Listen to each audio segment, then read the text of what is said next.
عليكم ورحمة الله وبركاته. الحمد لله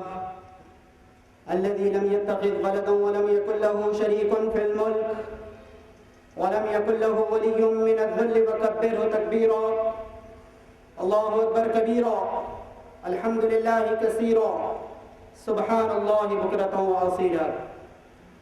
فأعوذ بالله السميع العليم من الشيطان الرجيم. بسم الله الرحمن الرحيم. إن مع العسر يسرا. وقال سبحانه وتعالى سيجعل الله بعد عسر يسرا. صدق الله العلي العظيم. رہے ہیں اور ہیں فرعون میری گھات میں اب تک، مگر کیا غم کہ میری آستی میں ہے ید بیضا. وہ چنگاری خس و خاشاک سے کس طرح دب جائے، وہ چنگاری خس و خاشاک سے کس طرح دب جائے، جسے حق نے کیا ہو نیستاں کے واسطے پیدا. مٹ نہیں سکتا کبھی مرد مسلمان کے ہے، اس کی اذانوں سے فاش سر کلیم و خلیل. مرد سپاہی ہے اس کی زرہ لا الہ، سائے شمشیر میں اس کی پناہ لا الہ. اللہ تبارک و تعالیٰ کے وحدانیت، اس کی بڑائی اور کبریائی کا اقرار کرنے کے بعد ایک بندہ جب کلمہ شہادت پڑھتا ہے، اسلام کے دائرے میں داخل ہوتا ہے، اسلام پر عمل کرنے کا جذبہ اور حوصلہ اپنے اندر پیدا کرتا ہے، تو اس کو فوراً محسوس ہوتا ہے کہ اس نے ایک عام روش سے ہٹ کر، دنیا جس راستے پر چل رہی ہے اس راستے سے ہٹ کر ایک نئی زندگی اختیار کرنے کا فیصلہ کیا ہے. کلمہ شہادت کے اقرار اور اعلان کے بعد فوری اسے اس بات کا احساس ہوتا ہے کہ دنیا میں لوگ خدا کو رسمی طور پر مان رہے ہیں اور وہ خدا کو ایک زندہ عقیدے کے طور پر ماننا چاہتا ہے. لوگ پیغمبر سے تعلق کو محض اپنے قومی فخر کی غذا قرار دیتے ہیں، لیکن وہ پیغمبر کو اپنا عملی نمونہ، اپنا رول ماڈل بنانا چاہتا ہے. لوگ آخرت سے بے خوفی کی زندگی گزار رہے ہوتے ہیں